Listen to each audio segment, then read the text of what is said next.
Assalamualaikum warahmatullahi wabarakatuh. Prabu Siliwangi dikenal memiliki ilmu kesaktian yang disebut Ajian Macan Putih. Raja Pajajaran yang berkuasa dengan gelar Sri Baduka Maharaja.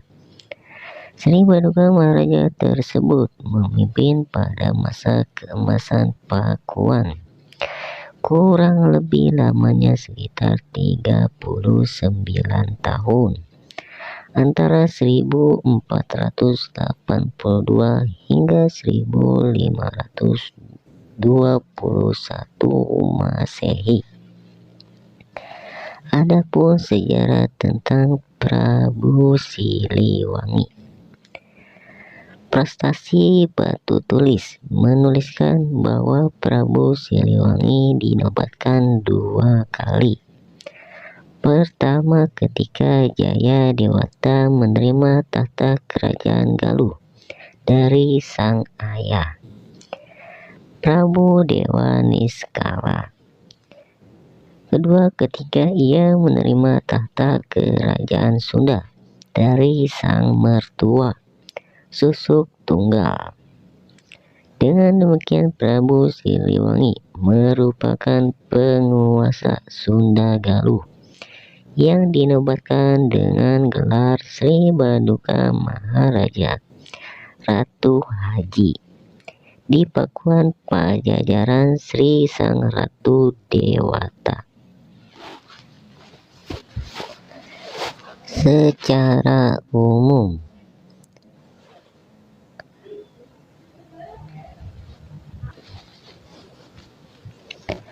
nama Prabu Siliwangi memang lebih dikenal daripada Sri Baduka Maharaja, karena menurut tradisi lama, orang segan atau bahkan tidak diperkenankan menyebut gelar raja yang sesungguhnya.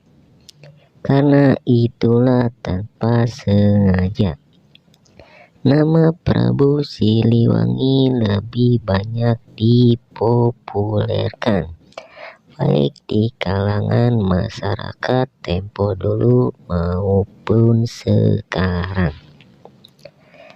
Nama Prabu Siliwangi berasal dari 2 kata, yaitu silih dan wewangi.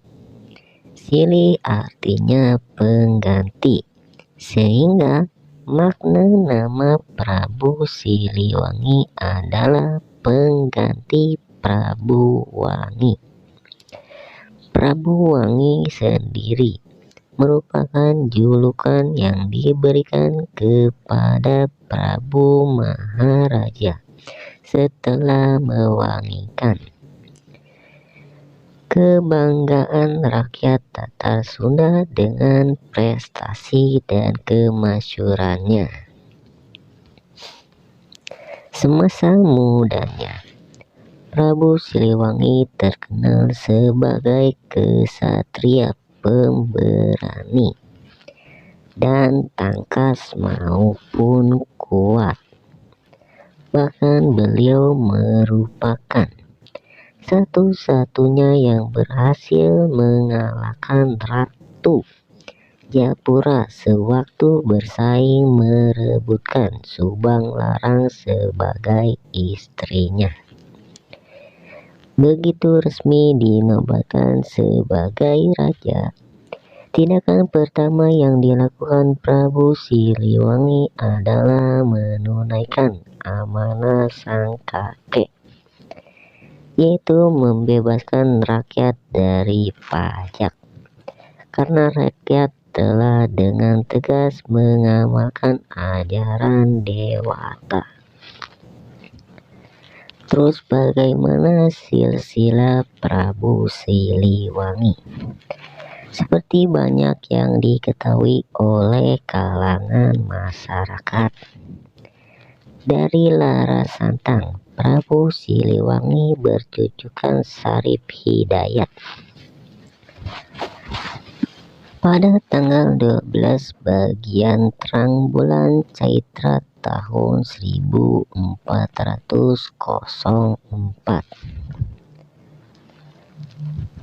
Syarif Hidayat menghentikan pengiriman upeti yang seharusnya dibawa setiap tahun ke Pajajaran. Di saat yang sama, armada laut Demak telah berada di pelabuhan Cirebon untuk menjaga kemungkinan datangnya serangan Pajajaran. Benar memang ketika itu Tumenggung Jagabaya dikirim sebesar 60 anggota pasukan ke Cirebon tanpa mengetahui kehadiran pasukan Demak di sana. Sang Tumenggung pun tak berdaya menghadapi pasukan gabungan Cirebon Demak dan akhirnya menyerahkan diri. Prabu Siliwangi marah mendengar kabar tersebut. Beliau segera menyiapkan pasukan besar untuk menyerang Cirebon. Akan tetapi pengiriman pasukan akhirnya dicegah oleh Purohita atau pendeta tertinggi keraton, Ki Purwagali. Tidak heran jika kemudian Prabu Siliwangi lebih menitikan berantakan masa pemerintahannya pada pembinaan agama, pembuatan parit pertahanan, pembuatan jalan, pembinaan angkatan perang dan pasukan tempur. Karena Pajajaran memang negara yang kuat di darat, tetapi lemah di laut. Keadaan politik semakin tegang ketika hubungan Demak dan Cirebon kian dikukuhkan dengan perkawinan putra-putri dari kedua belah pihak. Cemas melihat persekutuan Demak Cirebon, Prabu Siliwangi mengutus Surawisesa untuk menghubungi Panglima Imperium Portugis di Malaka. Di pihak Demak, upaya Pajajaran ini pun dianggap meresahkan.